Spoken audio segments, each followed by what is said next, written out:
നമസ്കാരം. അനധികൃത സ്വത്ത് സമ്പാദന കേസിൽ ADGP MR അജിത് കുമാറിന് തിരിച്ചടിയായ വിജിലൻസ് കോടതി തീരുമാനങ്ങൾ മുഖ്യമന്ത്രി പിണറായി വിജയനും പ്രതിസന്ധിയാകും. ADGPക്ക് ക്ലീൻ ചിറ്റ് നൽകി വിജിലൻസ് സമർപ്പിച്ച റിപ്പോർട്ട് പ്രത്യേക വിജിലൻസ് കോടതി തള്ളിയിരുന്നു. രൂക്ഷമായ വിമർശനങ്ങളും കോടതി നടത്തി. ഇത് സർക്കാരിനും വിജിലൻസിനും തിരിച്ചടിയാണ്. സർക്കാർ നേരത്തെ അംഗീകരിച്ച റിപ്പോർട്ടാണ് കോടതി തള്ളിയത്. കേസ് ഡയറിയും അന്വേഷണ റിപ്പോർട്ടിന്റെ ഒറിജിനൽ പകർപ്പുകളും അന്വേഷണം സംബന്ധിച്ച സർക്കാർ ഉത്തരവിന്റെ പകർപ്പും സാക്ഷിമൊഴികളും പരിശോധിച്ചതിനു ശേഷമാണ് കോടതിയുടെ നടപടി. അജിത് കുമാറിന് ക്ലീൻ ചിറ്റ് കൊടുത്ത അന്വേഷണ ഉദ്യോഗസ്ഥനെയും വിജിലൻസിനെയും റിപ്പോർട്ട് അംഗീകരിച്ച സർക്കാരിനെയും മുഖ്യമന്ത്രിയെയും വിമർശിച്ച് പ്രത്യേക വിജിലൻസ് കോടതി അന്വേഷണ റിപ്പോർട്ട് തള്ളിയതെന്നത് ശ്രദ്ധേയമാണ്.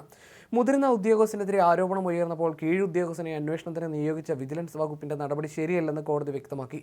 സ്വജനപക്ഷപാതമുണ്ടായി എന്നതിന്റെ സൂചനകളും ഇതിലുണ്ട്. ഈ സാഹചര്യത്തിൽ മുഖ്യമന്ത്രിക്കെതിരെ ഈ ഉത്തരവ് പ്രതിപക്ഷം ആയുധമാക്കും. വിജിലൻസ് അന്വേഷണത്തിൽ ഭരണപരമായ ഇടപെടൽ സാധ്യമാണോ എന്ന ചോദ്യവും കോടതി ഉന്നയിച്ചിട്ടുണ്ട്. അന്വേഷണ റിപ്പോർട്ട് വിജിലൻസ് അംഗീകരിച്ചുവെന്നും മേൽ തീരുമാനത്തിന് ബഹുമാനപ്പെട്ട മുഖ്യമന്ത്രിയുടെ അംഗീകാരമുണ്ടെന്നും അറിയിക്കുന്നു എന്നുമാണ് വിജിലൻസ് ഡയറക്ടർ അറിയിച്ചത്. എന്നാൽ ഉയർന്ന റാങ്കുള്ള പോലീസ് ഉദ്യോഗസ്ഥനെതിരായ അന്വേഷണത്തിൽ ഭരണഘടനാ പദവിയിലുള്ളവരുടെ റോൾ എന്താണെന്ന ചോദ്യമാണ് ഉയരുന്നതെന്ന് കോടതി പറഞ്ഞു. വിജിലൻസ് വകുപ്പ് മുഖ്യമന്ത്രിയുടെ നിയന്ത്രണത്തിലാണെങ്കിലും അത് ഭരണപരമായ കാര്യങ്ങൾക്ക് മാത്രമാണെന്നും കോടതി വ്യക്തമാക്കി. ഇതെല്ലാം മുഖ്യമന്ത്രിക്കെതിരായ പരാമർശമായിട്ടാണ് പ്രതിപക്ഷം വിലയിരുത്തുന്നത്. എന്നാൽ ഈ വിഷയത്തിൽ സർക്കാരോ CPM നേതാക്കളോ പ്രതികരിക്കില്ല. അതിനിടെ കേസിൽ അപ്പീൽ സാധ്യതയും സർക്കാർ പരിശോധിക്കും.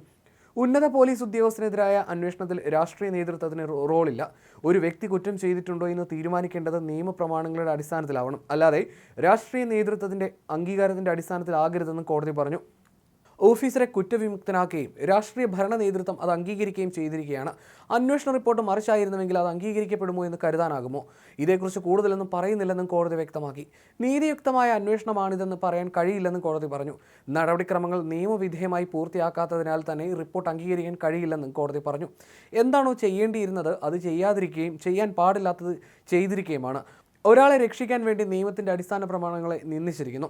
ഇത്തരത്തിൽ റിപ്പോർട്ട് നൽകിയ ഉദ്യോഗസ്ഥനും അത് അംഗീകരിച്ച വിജിലൻസ് ഡയറക്ടറും ഉന്നത ഉദ്യോഗസ്ഥരും സുപ്രീം കോടതി വിധികളും ഭരണഘടനാ തത്വങ്ങളും ലംഘിച്ചിരിക്കുകയാണെന്നും കോടതി കുറ്റപ്പെടുത്തി. കുറ്റാരോപിതന്റെയും കുടുംബത്തിന്റെയും സ്വത്ത് വകകൾ സംബന്ധിച്ച് കൃത്യമായ അന്വേഷണം നടത്തിയിട്ടില്ലെന്നാണ് റിപ്പോർട്ടിൽ നിന്നും മനസ്സിലാകുന്നത്. എന്നാൽ അന്വേഷണത്തിന്റെ ഭാഗമായി ശേഖരിച്ച സ്വത്ത് വകകൾ വരുമാനത്തിന്റെ അടിസ്ഥാനത്തിലുള്ളതാണോ എന്ന് പരിശോധിക്കപ്പെടേണ്ടതാണ്.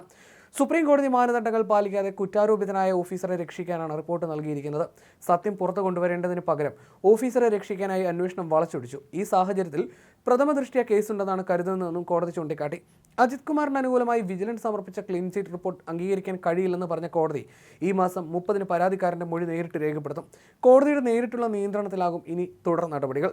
സാക്ഷിമൊഴികളും മറ്റും കോടതി നേരിട്ടാകും രേഖപ്പെടുത്തുക. ഇതോടെ കോടതിക്ക് മുന്നിൽ അജിത് കുമാറിന്റെ നിരപരാധിത്വം തെളിയിക്കേണ്ടി വരുമെന്നാണ് വിലയിരുത്തൽ. സർക്കാർ നേരത്തെ അംഗീകരിച്ച വിജിലൻസ് അന്വേഷണ റിപ്പോർട്ടാണ് കോടതി തള്ളിയത്. വിജിലൻസ് DYSP ഷിബു പാപ്പച്ചന്റെ നേതൃത്വത്തിലുള്ള സംഘമാണ് ADGPക്ക് അനുകൂലമായി റിപ്പോർട്ട് കോടതിയിൽ സമർപ്പിച്ചത്.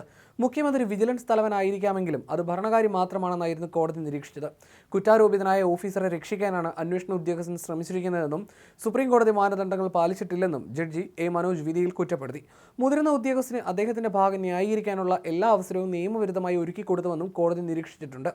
വസ്തുവിന്റെ ക്രയവിക്രയങ്ങളിലെ സാമ്പത്തിക ഇടപാടുകൾ സംശയാസ്പദമാണെന്നും നിയമപരമായ ഇടപെടൽ ആവശ്യമാണെന്നും കോടതി വിശദീകരിച്ചു.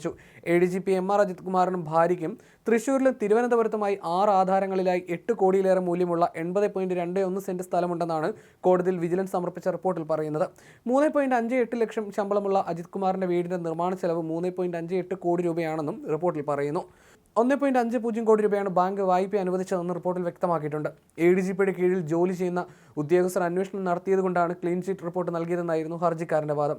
തത്വത്തിൽ ഇത് അംഗീകരിക്കുകയായിരുന്നു കോടതി തീരുമാനം.